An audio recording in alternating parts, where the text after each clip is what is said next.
की भारतातले हिंदू जे आहेत त्यांच्यामध्ये निश्चितपणे एक अंतर्मनामध्ये कुठेतरी होतं की राम मंदिर उभं राहायला पाहिजे, कोणीतरी त्याविषयी बोललं पाहिजे. काँग्रेस तर त्याविषयी बोलत नव्हती. काँग्रेसचा उलट दाखवताना मात्र आपण कसे धर्मनिरपेक्ष आहोत हे दाखवणं सुरू होतं. तर प्रत्यक्षामध्ये मुस्लिमांचं लांगुल चालन करणं हाच त्यांचा एक कल्ली कार्यक्रम होता.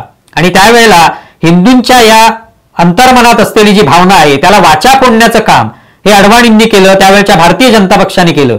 आणि त्यातून मग त्यांना 86 जागा मिळाल्या. नंतर मग पुढे जाऊन रथयात्रेचं प्रयोजन करण्यात आलं. सोमनाथ ते अयोध्या अशी रथयात्रा अडवाणींनी काढली हे आपण सगळेच जाणता. ती रथयात्रा जी आहे ती खऱ्या अर्थाने आणखी या हिंदुत्वाला फुंकर घालणारी होती, हिंदुत्वाला आणखी बळ देणारी होती.